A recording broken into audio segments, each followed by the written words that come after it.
Maya Denise Williams stood at the altar of New Hope Baptist Church, the ivory folds of her wedding gown catching the late morning light. Outside, the Georgia sky was clear, but inside, a storm of disbelief had just begun.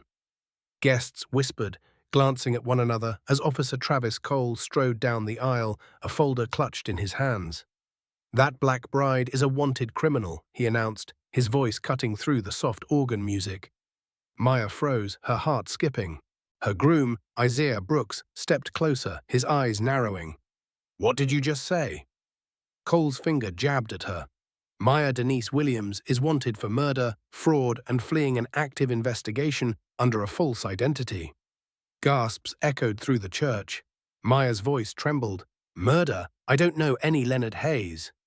The name of the deceased man, found dead 3 nights prior, seemed to hang like a blade in the air. Cole opened his folder, showing a grainy photograph of a woman entering a downtown bank branch. The figure bore Maya's height, build, and dark hair. "That's not me," she whispered, fear gripping her words. Cole lifted another page, displaying a financial authorization signed under the name Maya D. Williams, with her date of birth and an old phone number. Tears welled in Maya's eyes. "I haven't used that number in years." Aunt Denise rose from the second row, face pale. "Maya, baby, what is he talking about?" Maya turned toward her aunt, desperate. "I swear, I don't know," Cole pressed on. The victim was meeting a woman promising investment in a county contract. Maya shook her head, pleading, "I am being framed." "Do you hear me?" the church murmured, eyes now betraying suspicion. Isaiah grasped her hand, calm but firm. "Officer, show us a warrant signed by a judge." Cole held up the folded paper, but retreated when Isaiah reached for it. Reverend Samuel King intervened, hand raised. "Officer, honor the law. Allow counsel to review the warrant." Cole barely glanced at him. Maya's bouquet trembled until a single white rose fell. Isaiah whispered, "Breathe. They think I did it." She shook her head. "No, they don't." "Yes, they do. I can see it," Isaiah admitted. Uncle Robert lowered his head. Aunt Denise covered her mouth, whispers of concern spilling. Cole's demeanor hardened.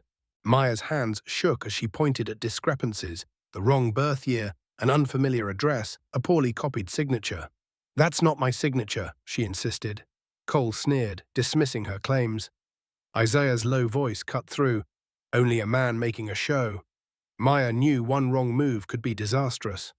The cuffs clicked around her wrists, biting into tender skin over an old scar. Pain shot up her arm, but she forced herself upright. Cole guided her down the aisle, each step punctuated by the tapping of his baton against the pews. Guests murmured in concern. Aunt Denise stepped forward, but Maya shook her head. Outside, the patrol car awaited. Cole shoved her into the vehicle, oblivious to her pain. She met Isaiah's eyes. "I am innocent," she said, resolute. Downtown Brierwood passed by, a city unaware of the injustice unfolding within its streets. At the county police department, Cole put her in a grey interview room, cuffed to a metal table. "I want an attorney," she demanded. Cole dropped the folder. "Everything is documented," he said, but Maya's gaze remained steady. Desk Sergeant Harlan appeared, and she made her call to Isaiah. Soon, Jonathan Reed, her legal counsel and oversight representatives were involved. The flawed warrant was exposed, and her release followed. Maya emerged, wrists marked but spirit intact, the first step in unraveling a deep-seated corruption. The church, her family, the city, they had witnessed the lie, and now the truth would follow. Outside, the evening light bathed Brierwood in a quiet glow, the beginning of a long reckoning. Maya clutched her father's letter, a silent promise of guidance, purpose, and the fight to come. Justice was no longer abstract, it had a face, and it was hers to wield. The next morning, Maya woke to pale gold light spilling across Brierwood County. Her wedding dress hung in the closet, creased from yesterday's chaos, but her resolve was firm. She dressed in a tailored navy suit, the white envelope containing her father's letter pressed into her jacket pocket. Isaiah appeared in the doorway, fully uniformed in his sheriff's attire. His eyes lingered on her wrists, still bearing faint red circles where the cuffs had bitten. She met his gaze, calm. "Ready for today?" he asked. Maya shook her head. "No," she replied, voice steady, but readiness is overrated. Jonathan Reed awaited outside with his leather briefcase, the evidence from the previous day neatly organized. Two Black County vehicles idled at the curb. In one sat Council Chairwoman Patricia Bell, with sharp silver braids and a commanding presence, alongside County Attorney Mark Ellis and a representative from Independent Oversight. Maya carried no bouquet today, only the letter tucked inside her pocket. At the police department, the brick building seemed different in daylight, more ordinary, less threatening. Officers moved in a slow rhythm, sipping coffee, checking radios, exhaustion still etched on their faces. Inside, Harold Benton held court, calm and polished. Travis Cole leaned against the wall, arms crossed, rigid. Benton spoke smoothly, defending the department's actions and preempting criticism, attempting to frame Maya's encounter as a personal conflict of interest. Maya entered the room last, the atmosphere shifting immediately. Cole's eyes flicked to her wrists, then away. Chairwoman Bell leaned forward, calling the meeting to order. Maya addressed the room. Yesterday, someone used this department to interrupt my wedding and place false documents before my family. Today, I am here to determine whether it was incompetence, corruption, or both. Her calm authority left no room for argument. Cole's jaw tightened, but no one dared interrupt. Maya issued written orders, freezing all records connected to the false alert, ensuring no deletions or modifications. Benton's smile thinned, tension spreading through the room. She directed the preservation of logs, dispatch notes, internal messages, and access history for the last 72 hours. Maya's meticulous plan exposed a system built on fear and deception. Grace Holloway, formally reassigned, approached with a stack of folders. She had collected internal logs, backup files, and evidence of prior false alerts. Maya listened as Grace detailed the manipulations: mismatched birth dates, old phone numbers, reclassified complaints, and external payments through Civic Path Holdings and Darrell Voss, a so-called compliance consultant. Victims were coerced into paying thousands to clear alerts, losing business, contracts, and sometimes their livelihoods. Maya's gaze hardened. These were not random errors. They were calculated, systemic, and weaponized against citizens. She outlined the plan: preserve all data, secure video evidence, protect witnesses, and meticulously document every transaction. Benton's influence extended deep, but Maya's oversight ensured transparency. At Jonathan Reed's office, the team reviewed video from the wedding, observing Cole following a script dictated by Benton. The footage captured the moment of false accusation, the manipulation of Maya's identity, and the premeditated timing. A sticky note inside Cole's folder, captured by a second camera, read, "Use old number, push homicide, HB." Maya absorbed every detail. The evidence revealed the orchestration behind the public humiliation, connecting Benton, Cole, and Civic Path. Every payment, every alert, every misused account was now documented, preserved, and traceable. Isaiah, Jonathan, Grace, Elaine Porter, and oversight representatives coordinated to secure the evidence, preparing for formal hearings, ensuring no chance for interference. Maya's plan was precise: no public statements until the records and evidence told the story. The day unfolded as she directed, moving with purpose, gathering truth against deceit.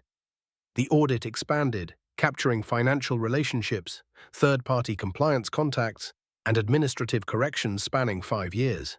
The county's silent victims now had a chance at justice, their names cleared and documents preserved.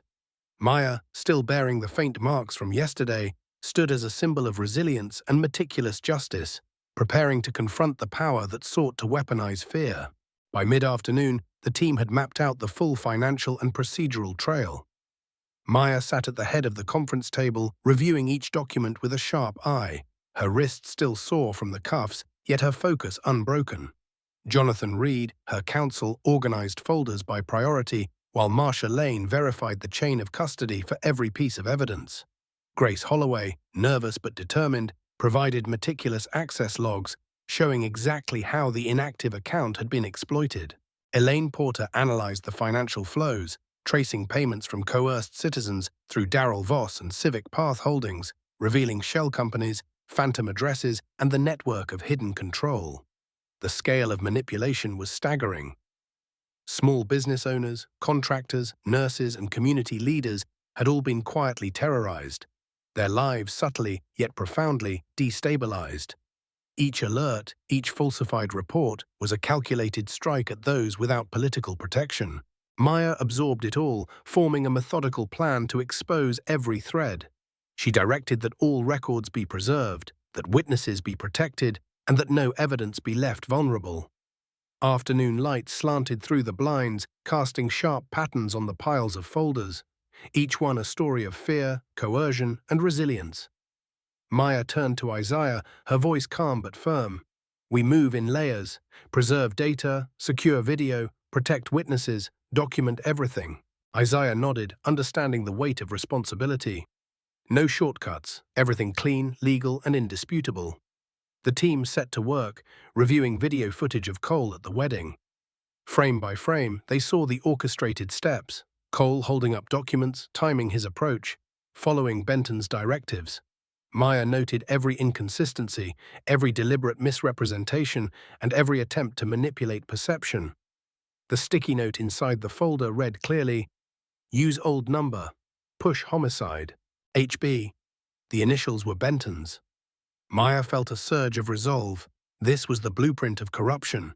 Every payment, every alert, every manipulated record, every coerced citizen could now be traced. She instructed Grace to organize the records to show a pattern. The alerts coincided with high-stakes financial or political events, ensuring pressure on vulnerable citizens. Jonathan prepared legal frameworks to present evidence cleanly, while oversight representatives verified preservation.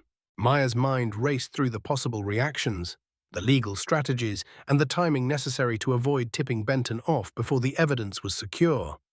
By evening, the initial steps were complete. Each folder, audio recording, and video clip was logged, copied, and secured. The network of deception was now illuminated, and Maya had positioned herself to act decisively, ensuring that the truth would no longer be silenced. In a quiet moment, she reflected on the ordeal. Her wedding had been hijacked, her name weaponized, and her family subjected to fear and doubt. Yet, through meticulous strategy, courage, and the support of trusted allies, she had reclaimed control. The fight was far from over, but the first wave of exposure had been achieved, turning panic and shame into actionable truth. Maya allowed herself a brief exhale, knowing that each decision now carried the weight of justice for countless others, not just her own vindication. Morning arrived in Brierwood County with a calm gold light, yet the atmosphere inside Jonathan Reed's office was tense, methodical, and electric. Maya Williams sat at the center of the conference table, her wrists still faintly marked from yesterday's ordeal, her wedding ring resting lightly against her finger. The folder in front of her contained layers of corruption, false alerts, financial coercion, and internal manipulations that had been hiding in plain sight for years. She moved deliberately through each document, noting connections between Darryl Voss, Civic Path Holdings, and the fraudulent alerts targeting innocent citizens. The evidence was precise. Dates, times, transaction flows, internal communications, and access logs that tied the system's irregularities directly to key administrators and indirectly to Harold Benton's influence. Grace Holloway, standing near the corner of the room, detailed the access patterns from Terminal 3B, highlighting how the inactive administrative account had been exploited to create alerts just before critical financial or civic events. Maya's voice remained calm yet commanding. Every alert, every payment, every altered record must be logged, preserved, and linked. This cannot be challenged legally. Clean documentation, chain of custody, witness protection.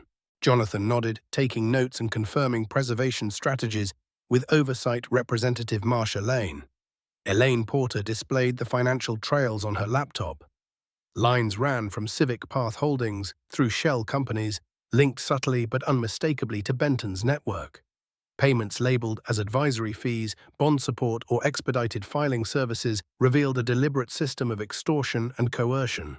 Victims, primarily small business owners and community leaders, had paid under pressure to maintain reputations, secure contracts, or avoid public humiliation. Maya paused on a highlighted file, observing the human cost: lost livelihoods, collapsed businesses, and the quiet despair of citizens trapped by bureaucracy weaponized against them. Isaiah Brooks, standing at the window, quiet but alert, mirrored her intensity. "We will proceed in layers," Maya said. "Preserve all data, secure video, protect witnesses, and document every interaction. Nothing goes unchecked. Nothing can be touched until oversight and counsel verify it." The video footage from the church replayed, showing Cole entering, reading instructions, timing the exposure, and executing a premeditated humiliation. The sticky note inside the folder, captured in a secondary angle, read, "Use old number, push homicide HB." Maya's eyes narrowed. That note tied the orchestration directly to Benton. The room absorbed the weight of the revelation. Understanding the calculated nature of the plan that had disrupted a wedding and endangered an innocent woman's reputation, Marcia played the audio recording of Benton and Cole's conversation. Every word exposed the manipulation of fear, the targeting of those with influence yet lacking protection, and the use of public spaces to enforce compliance. Maya remained calm, her mind arranging a strategy to expose every layer without tipping off Benton or jeopardizing evidence integrity. She outlined the process, an independent audit of all alerts over the past 5 years, including financial relationships, third-party consultants, and administrative corrections. Victims would be approached discreetly, their stories documented as evidence rather than spectacle. The day progressed with intense focus. Financial patterns analyzed, procedural anomalies highlighted, video footage catalogued, and witness testimonies scheduled. Maya's measured approach ensured that no step could be contested or discredited. By late afternoon, the groundwork for a comprehensive investigation was in place. Every manipulated record, every coerced payment, every corrupt procedure was now traceable and protected. Maya allowed herself a moment to reflect. The wedding interruption had been personal, public, and humiliating, but it had revealed a system-wide corruption that now had a clear path to accountability. Isaiah stepped beside her, placing a steadying hand on her shoulder. "Tomorrow," he said quietly. Maya exhaled, meeting his gaze. "Tomorrow, we begin the real work." The sun dipped lower over Brierwood, casting long shadows across the courthouse square, signaling both the end of the day and the beginning of a determined campaign for justice that would reclaim the county from deceit and fear. The following morning, Maya convened the core team in Jonathan Reed's office before the courthouse opened. The atmosphere was deliberate, quiet, and tense with anticipation. Grace Holloway, holding a manila envelope of evidence, slid it across the table to Maya. Inside were internal logs, backup files, and a recorded audio file capturing the orchestration behind the false alerts and the misuse of her identity. Marcia Lane immediately logged and preserved every item, documenting chain of custody. Maya instructed, "We proceed methodically, preserve, secure, protect witnesses, and document every step. The chain must be unbreakable." Isaiah Brooks, her husband and sheriff, stood nearby, eyes scanning for any interference. The team began reviewing the audio. Benton instructing Cole on whom to target, when and how, emphasizing public humiliation to ensure compliance. Every detail of the manipulation was captured: the timing, the messaging, the coordination of the inactive administrative account. Maya connected it to Civic Path Holdings and Darrell Voss, tracing money flows through shell companies, advisory fees, and phantom accounts. Victims had paid quietly for years, fearful of repercussions or public exposure. Each transaction told a story of coercion, exploitation, and manipulation. Elaine Porter displayed the financial mappings, showing how funds moved from coerced citizens to shell companies, and occasionally into a family trust connected to Benton's network. Maya studied each line carefully. "These weren't random errors," she said. "They were systematic, deliberate, and weaponized against people with something to lose." Jonathan began drafting a legal strategy to introduce this evidence cleanly and transparently, ensuring Benton and his associates could not argue technicalities. Grace, with eyes wide from the weight of the information, provided timestamps showing exactly how the inactive administrative account was exploited to create alerts at the most vulnerable times for citizens. Maya instructed the team to secure video from the church, timestamps, and metadata, connecting it directly to Benton's instructions and Cole's execution. By mid-morning, they had constructed an airtight narrative: audio, video, financial records, internal logs, and access patterns. Every piece corroborated the others. Maya reviewed the chain, noting every step for audit, independent oversight, and eventual council review. She directed that no public release occur until the evidence and records told the complete story. By noon, the workspace resembled a command center. Folders stacked with precision, computers displaying timelines, and the team moving methodically through each item. Maya's calm, authoritative presence kept the room focused. She reminded them, "This is about restoring justice, not public spectacle. Each document represents a life affected. Each record must be preserved." Outside, Brierwood moved unaware. Lunch traffic passed the courthouse, people oblivious to the months of manipulation now meticulously documented inside. Maya paused, looking at the faint marks on her wrists from the previous day. Pain reminded her of what was at stake. The team continued work through the afternoon, reviewing records of other victims. Small business owners, contractors, nurses, and civic leaders, each subjected to manipulated alerts, false rumors, and coercive fees. Patterns emerged. Timing of alerts before loan closings, licensing hearings, and contract announcements. Some victims had paid to avoid public embarrassment. Others had lost opportunities, livelihoods, or, in one tragic case, a life. Maya's resolve hardened. This wasn't just about her wedding, it was about a system built on fear, coercion, and control. The evidence was now within her command, and the plan to expose it would be precise, public, and indisputable. As evening approached, she allowed herself a brief pause, knowing the next day would set in motion a reckoning the county had long avoided. Benton's shadow loomed over the courthouse, but now Maya held the light of evidence, meticulous planning, and unshakable purpose. Every file, every recording, every payment trail had a witness. Justice, she decided, would be deliberate, calculated, and comprehensive. The first step had been taken. The next would dismantle a system of fear from the inside out. The following day, Maya convened the emergency council session in the county chamber, the room buzzing with anticipation. Council members sat behind the raised desk. County Attorney Mark Ellis arranged folders meticulously, and Oversight Representative Marsha Lane monitored the recorder. Jonathan Reed, Grace Holloway, and Elaine Porter were in place, ensuring all evidence was preserved and secure. Isaiah Brooks stood near the sidewall in his uniform, a silent protector. Maya entered last, moving with purpose. The tension shifted instantly. Her presence commanded attention. Benton sat at the opposite table, Officer Cole behind him, stiff and restless. Maya addressed the council. "I will not ask you to believe my feelings. I will ask you to review the records." She presented video footage of Cole at the church, the manipulated alert, and the sticky note directive.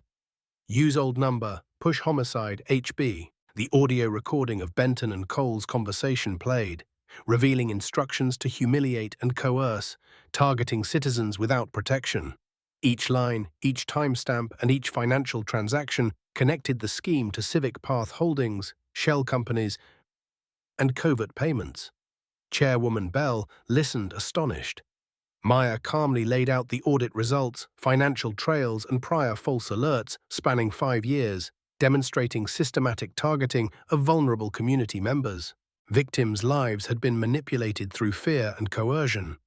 Benton attempted to frame it as a technical error, but the chain of evidence was indisputable. Maya directed the council to preserve all records, secure video, and protect witnesses. Jonathan confirmed legal processes, ensuring transparency and preventing manipulation. Grace and Elaine detailed the financial exploitation, advisory fees, bond support, and expedited filing services, none legitimate, routed to shell companies tied to Benton's network. Maya emphasized the human cost, ruined businesses, lost contracts, and one life lost to despair. She instructed that no public statements be made until the evidence spoke entirely for itself. The room was silent, absorbing the weight of truth. Cole's expression shifted from arrogance to unease as he realized the extent of the documentation against him. Maya's approach was methodical, each step documented, every action auditable, no opportunity for interference. By afternoon, the council prepared emergency measures.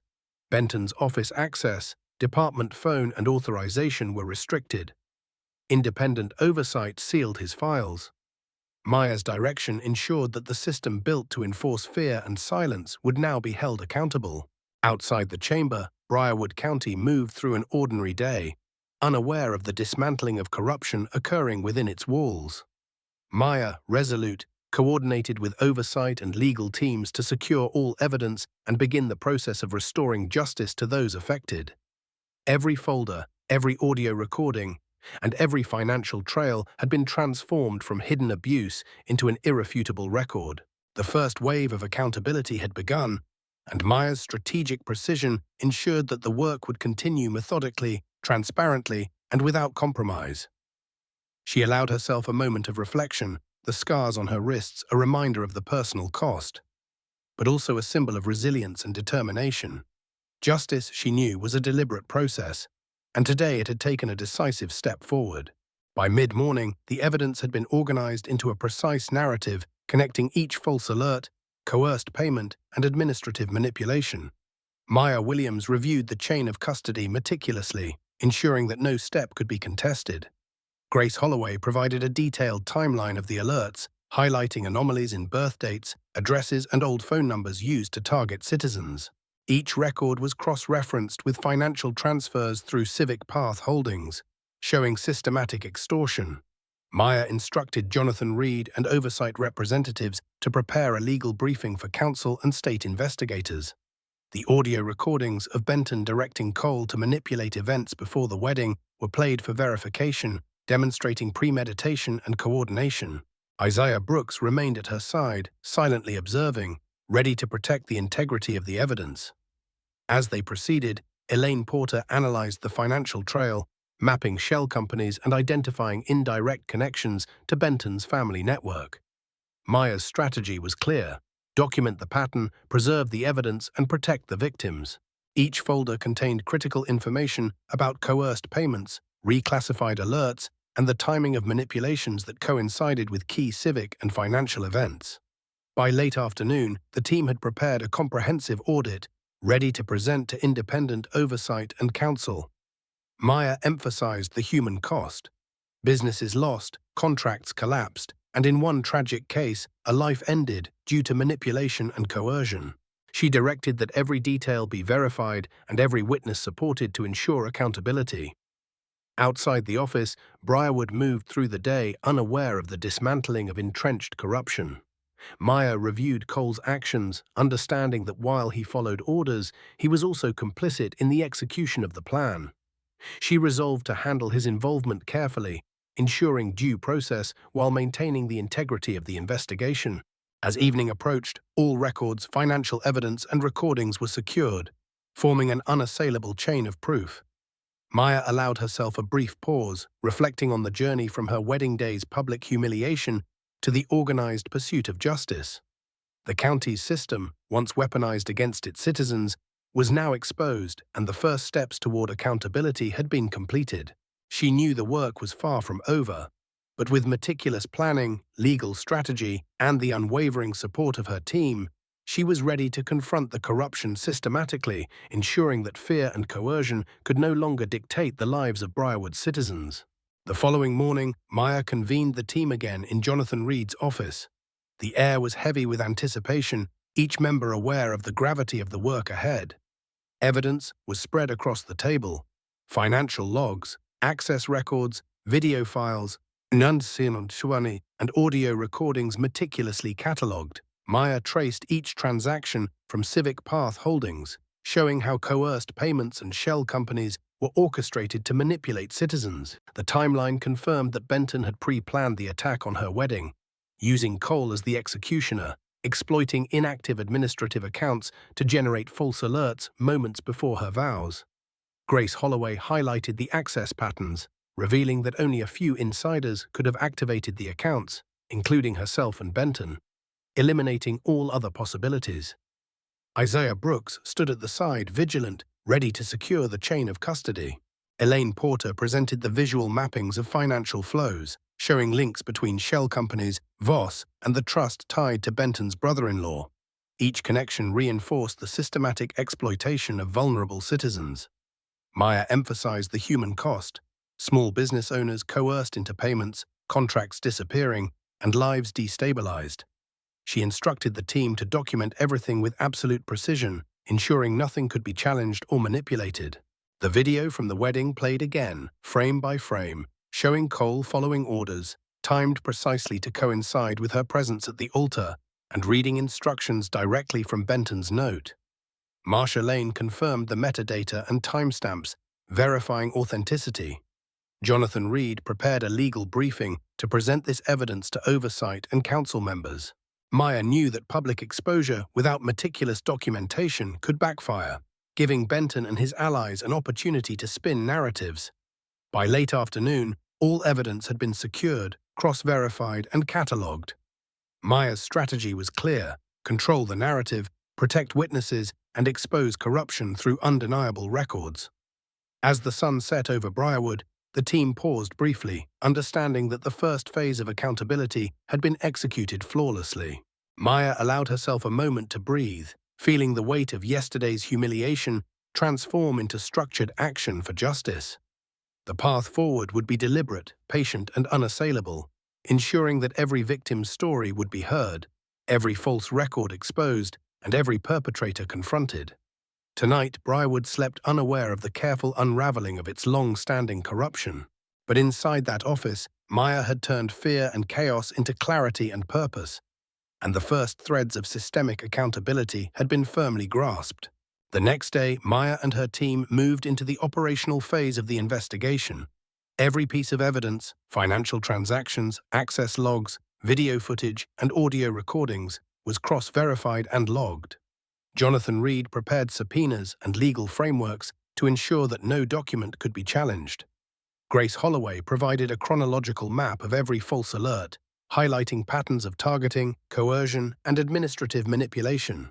The video footage of Cole executing Benton's instructions was replayed, analyzed, and preserved, while timestamps confirmed premeditation. Elaine Porter presented a refined financial flowchart, tracing payments from coerced citizens through Civic Path Holdings and shell companies connected to Benton's family network. Maya outlined the procedure for presenting the evidence: secure documentation, witness protection, and an airtight narrative to present to the council, oversight, and state investigators. Victims would be approached discreetly, ensuring their testimonies were captured and preserved. Maya emphasized the human impact: lost contracts, coerced payments, and shattered lives, ensuring the team understood the importance of precision and care. Isaiah Brooks coordinated with county IT to secure servers, preserving backups and preventing any tampering. Each step reinforced Maya's strategy: methodical exposure of systemic corruption without creating opportunities for manipulation or obstruction. By late afternoon, the foundation for legal and administrative action was solid. Maya reviewed each file, each recording, each log, knowing that the meticulous compilation of evidence would leave Benton and his network no room for evasion. Outside, the county remained unaware, but the quiet diligence inside the office laid the groundwork for justice. Maya allowed herself a moment to reflect on the personal cost, the stress, the pain in her wrists, the public humiliation, and how it had transformed into structured action for accountability. The next phase would test the limits of the county's governance. But with every document secured and every witness protected, Maya had shifted from reactive to proactive, turning chaos into a deliberate campaign for truth and justice. By late morning, Maya had assembled all the evidence necessary to confront Benton and his network publicly. She and Jonathan Reed reviewed each item once more: financial documents, video clips, audio recordings, and access logs meticulously organized to show patterns of coercion and corruption. Grace Holloway stood nearby, nervous but resolute, explaining how inactive administrative accounts were exploited to issue false alerts just before critical civic or financial events. Elaine Porter displayed visual mappings of funds moving from coerced citizens through Civic Path Holdings and associated shell companies, demonstrating the financial motives and systematic exploitation. Isaiah Brooks coordinated with county IT to preserve the integrity of servers and backups, ensuring no tampering could occur. The team reviewed the church footage again, analyzing Cole's actions and timing, confirming Benton's direct involvement and premeditated orchestration. Maya outlined the plan for the council session and oversight review: present evidence cleanly, protect witnesses, and ensure transparency in documentation. The human impact was emphasized, businesses forced to pay to maintain contracts, citizens humiliated, and lives destabilized. Every detail was cross-verified, forming an airtight case. By mid-afternoon, the audit strategy was finalized, linking false alerts to financial extortion and administrative manipulation over the past 5 years. Maya instructed that no public release occur until records spoke for themselves, preventing Benton or his associates from spinning narratives. The team prepared to execute the audit with precision, secure data, preserve chain of custody, document every interaction, and protect each witness. Maya allowed herself a moment to reflect. The chaos of her interrupted wedding had transformed into a disciplined campaign for justice. The county, previously blind to corruption, was now exposed to scrutiny. Every false alert, every coerced payment, and every manipulated record had been documented. Maya felt a measure of control, knowing the groundwork was solid, the narrative unassailable, and the next steps ready to dismantle the system of fear Benton had built. The county's shadowed corruption had met methodical preparation, and Maya Williams would lead the unveiling of truth with unwavering precision. The day of the council session arrived. Maya entered the chamber with measured steps, the weight of evidence carefully organized and secured. Council members, oversight representatives, and legal counsel took their seats. Jonathan Reed and Marcia Lane were in position, ensuring every file and recording was preserved. Grace Holloway held her stack of logs, ready to verify the internal records. Elaine Porter displayed financial mappings on a large monitor, showing the flow of coerced payments and shell company activity tied to Civic Path Holdings and Benton's family network. Maya began presenting the evidence systematically. False alerts tied to inactive accounts, manipulated records, coerced payments, and orchestrated public humiliation. She connected Benton directly to the scheme through timestamps, video footage, and the audio recordings of his instructions to Cole. The council chamber was silent, absorbing the clarity and weight of the evidence. Benton attempted to frame the situation as a technical error, but Maya's meticulously documented chain of proof left no room for doubt. Each alert and payment was cross-referenced with affected citizens, revealing a pattern of exploitation spanning 5 years.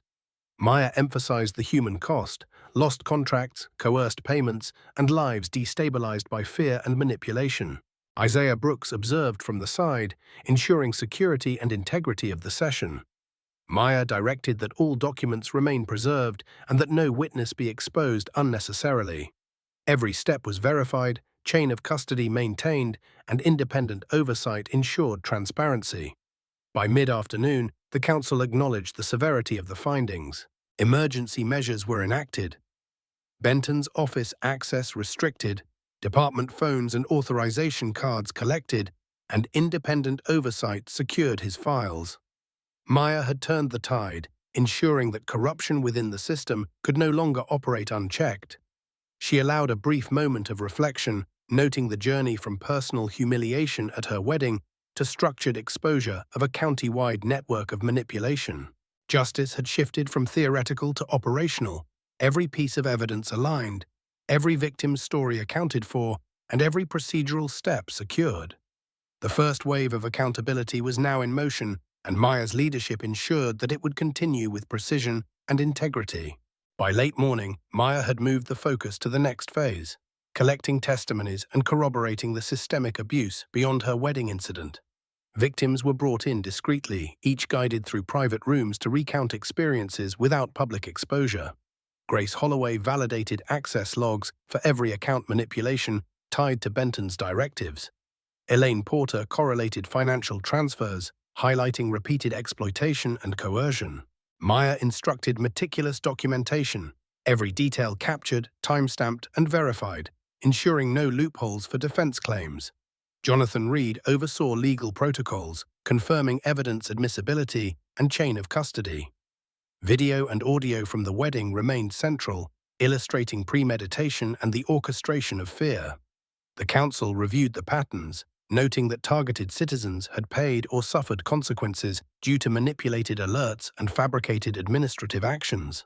Benton's influence was systematically traced, revealing connections to Civic Path Holdings, shell companies, and family trusts.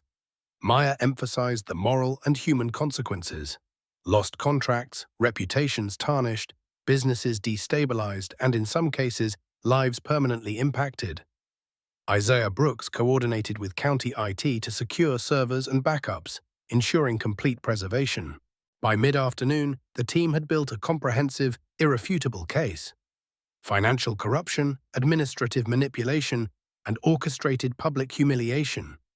Maya's strategy ensured all evidence was legally sound, witnesses protected, and documentation thorough.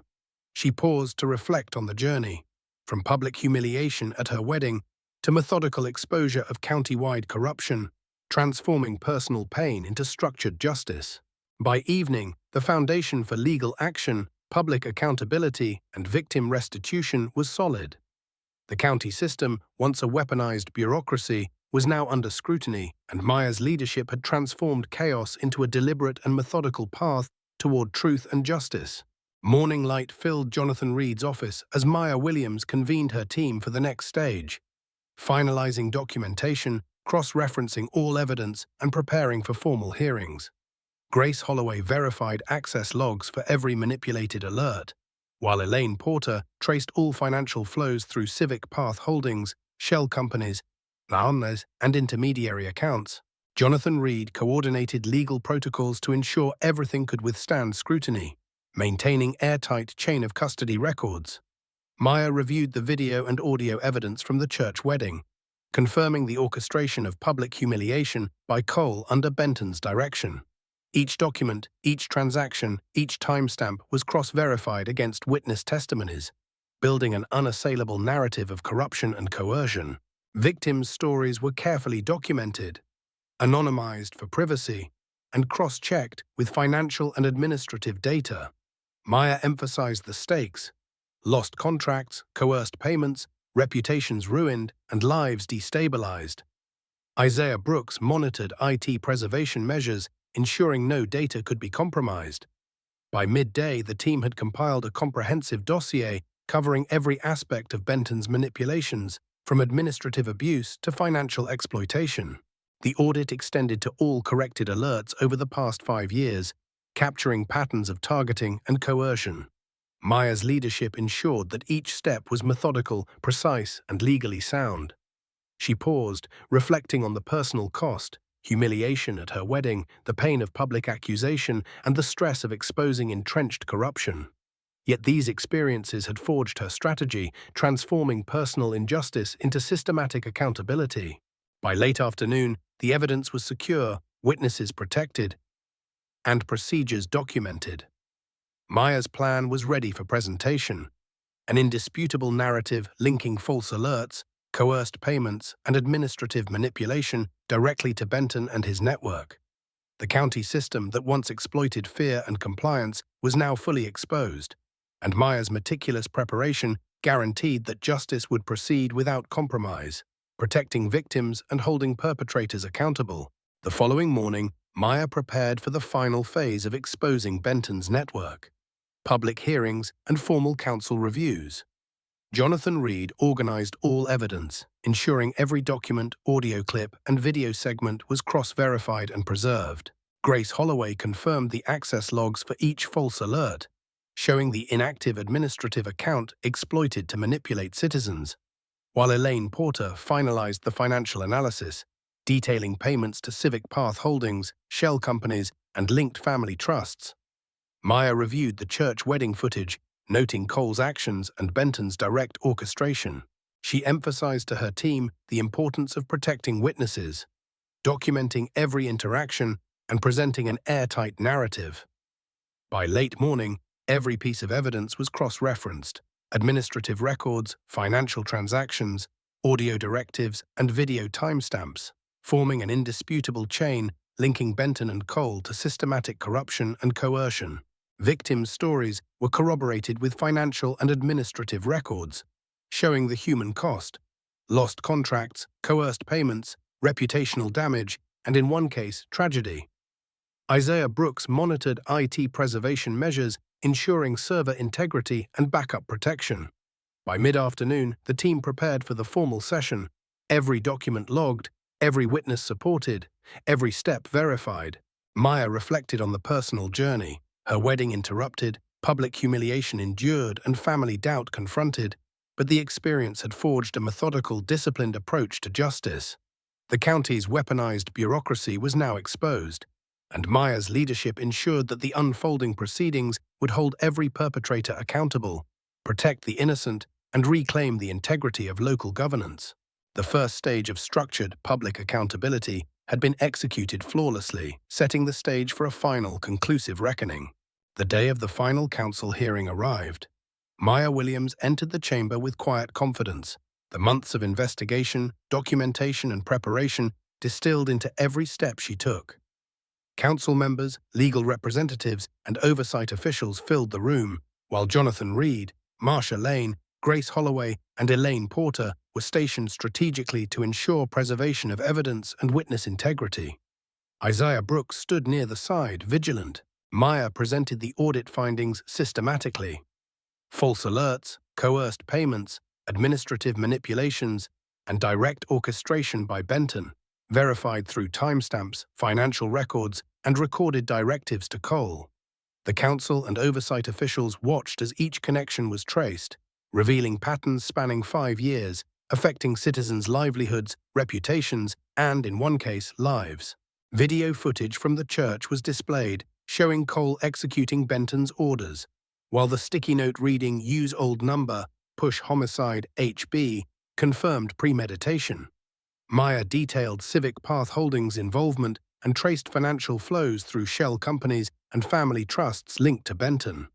Witness statements were integrated seamlessly, highlighting human impact, lost contracts, coerced payments, and destabilized lives. The council acknowledged the gravity and immediacy of the evidence. Emergency measures were enacted, Benton's access and department authority suspended, files secured, and independent oversight activated. Cole, confronted with evidence and the church footage, acknowledged his compliance under orders and agreed to cooperate fully under oath. Maya emphasized the systematic abuse of the county's administrative processes, ensuring transparency and accountability for every manipulated record. By evening, the first wave of justice was operational, financial and administrative audits secured, witnesses protected, and Benton's network under formal investigation. Maya reflected on the journey from the humiliation of her interrupted wedding to orchestrating the exposure of entrenched corruption. She had transformed personal pain into structured justice, reclaiming her agency and authority. Later, at New Hope Baptist Church, the doors reopened for a ceremony delayed, but not diminished. Maya stood in her restored wedding gown, her father's white handkerchief wrapped around the bouquet. Guests rose in respect as she walked down the aisle, past the pews that had once witnessed fear and doubt. Isaiah took her hand, brushing near the faint wrist marks, now nearly healed. Reverend King led them through vows, emphasizing truth and resilience. When pronounced husband and wife, applause filled the sanctuary, quiet, earned, and profound. At the reception, friends, family, and restored victims shared in celebration and restored dignity. Maya's journey was a testament to courage, discipline, and the transformative power of standing for truth. The badge she now wore as Chief Williams symbolized a promise to serve justice, protect the innocent, and confront corruption with unwavering integrity. Her father's letter rested beside her in the office, a reminder that real power lies in disciplined action, not retaliation. Maya had reclaimed her life, restored her wedding, and initiated systemic accountability. The lesson was clear. Truth may be delayed, but it must never be surrendered. Subscribe to the channel, leave a comment, and share this video.